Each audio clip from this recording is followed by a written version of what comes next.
छठ का पर्व मनाया जा रहा है और दिल्ली में यमुना को लेकर सियासत गरमाई हुई है। एक तरफ आम आदमी पार्टी के नेता लगातार यमुना पर हो रही धांधली को उजागर कर रहे हैं, वहीं दूसरी तरफ बीजेपी सरकार जो है वो लगातार यमुना को साफ करने की जो बात कर रही थी उस पर भी राजनीति शुरू है। मीडिया भी आ रहा है और उस पर सवाल नहीं कर रहा है। एक तरफ जहां बात हुई थी कि यमुना साफ कर देंगे, यमुना साफ तो नहीं हुई, लेकिन अलग से जो है एक अलग घाट बना दिया गया है ताकि जो लोग आएँ उनको कोई दिक्कत ना हो। और यमुना का जो पानी है वो ज़्यादा प्रदूषित है, जिससे बीमार होने की ज़्यादा संभावना है। इसीलिए पानी को काट कर देख सकते हैं आप, दो हिस्सों में जो है वो कर दिया गया है जहाँ पर लोग अच्छे से अपना पर्व मना सकते हैं। लेकिन सवाल वही है कि क्या जो यमुना साफ़ होने की बात हुई थी वो क्यों नहीं हुई। तमाम विपक्ष के नेता सवाल उठा रहे हैं और बीजेपी भी इस पर लगातार जवाब दे रही है।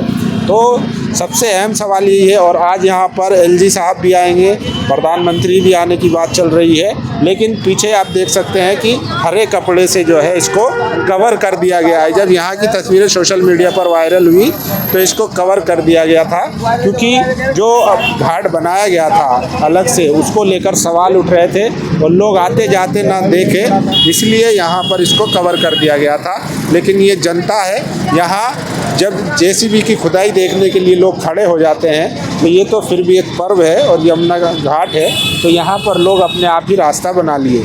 तो जो इसको ढकने की कोशिश की गई थी वो भी कहीं ना कहीं नाकाम होती नज़र आ रही है। और यहाँ पर कुछ सहयोगी हैं, उनसे बात करेंगे कि आखिर वो लोग इसको कैसे देख रहे हैं।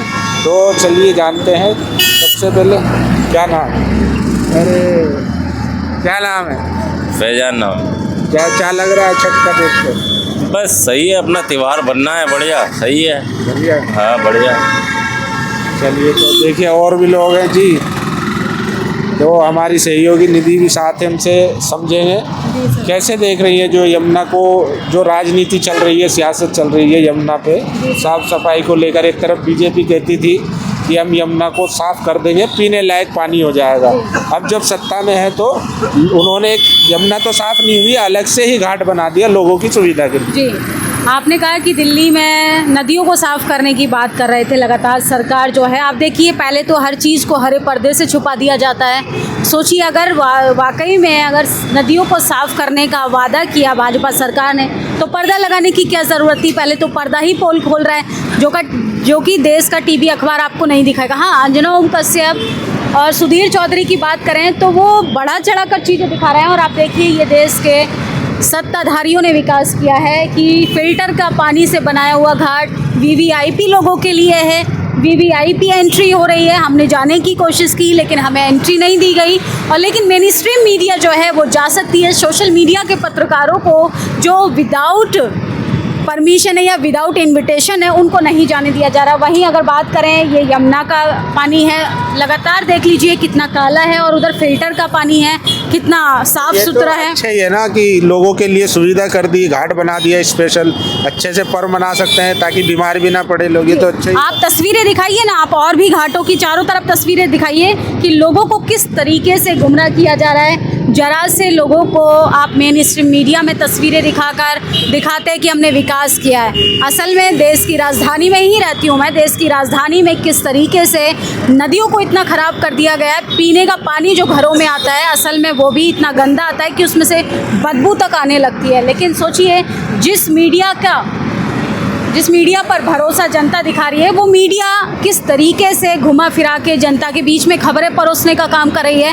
बाकायदा सोचिए जो एसी चैम्बर से पत्रकार नहीं निकलते किसी एट्रोसिटी पर, किसी खबर पर, किसी चाहे रोजगार का मुद्दा हो, भ्रष्टाचार का मुद्दा हो, वो इस घाट को दिखाने के लिए एसी के चैम्बर से निकल कर आ रहे हैं कि सरकार ने अच्छे प्रबंध किए हैं। ये प्रबंध किए हैं कि भाजपा सरकार को अपने कारनामे हरे पर्दे से छुपाने पड़ रहे हैं। सोचिए आप किस तरीके से आस्था के नाम पर लोगों की भावनाओं का मजाक बना रहे हैं। लोगों की किस तरीके से त्योहारों पर आप विकास नहीं कर सकते, लेकिन जनता को गुमराह करने के लिए कम से कम मीडिया का सहारा तो नहीं लेना चाहिए। तो देखिए सवाल वही है कि बात हुई थी यमुना साफ़ करने की और उसको स्वच्छ पानी बनाने की, लेकिन लोगों की जानों को रिस्क पे लगा दिया गया जब उस पर खूब राजनीति हुई, लोगों ने सवाल उठाए, केमिकल डाला गया, तो उसके बाद जो है स्पेशल एक अलग से घाट बना दिया गया। तो जो बीजेपी जो है कहती है अपने आप को कि हमारे लिए सनातन धर्म पहले है, हम लोगों की सुविधा पहले करते हैं, तो आप देख सकते हैं कि स्थिति क्या है। और ये जो हरे पर्दे लगाए गए हैं ये बताते हैं कि आखिर में सरकार क्या छिपाना चाहती है।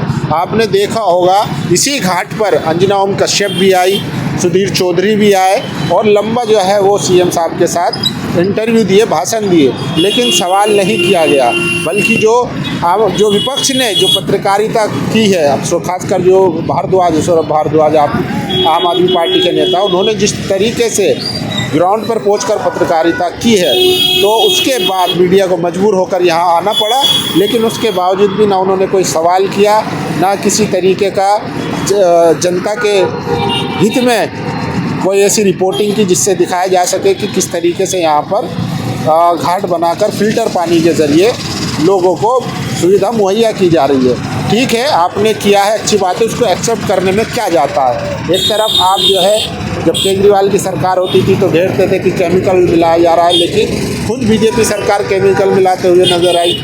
खुद जो है उन्होंने लगा कि यमुना का पानी इतना गंदा है, हालांकि उनके जो आईटी सेल के जो ट्रोलर हैं वो जाकर बोतल में पानी भरकर पीकर दिखा रहे हैं जनता को, लेकिन हकीकत देखिए कि कितना गंदा पानी है। इसीलिए अलग से स्पेशल एक पानी को काटकर फ़िल्टर पानी का घाट बनाना पड़ा और इस पर राजनीति भी लगातार चालू है। आम आदमी पार्टी के नेता तमाम इस पर बीजेपी को घेरने की कोशिश कर रहे हैं, लेकिन सवाल वही है कि आखिर इसकी नौबत क्यों आई, क्यों आज तक हमारे देश में यमुना साफ़ नहीं हो पा रही है।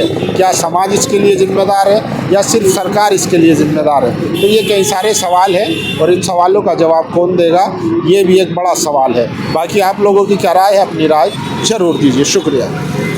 नेशनल दस्तक की आपसे गुजारिश है कि अगर इसको बचाना चाहते हैं तो नेशनल दस्तक को सब्सक्राइब करने के लिए रेड कलर के सब्सक्राइब बटन को दबाएं, फिर बेल आइकन की घंटी दबाएं। नेशनल दस्तक को बचाने के लिए बहुत जरूरी है कि हर खबर को शेयर करें, लाइक करें, कमेंट जरूर करें।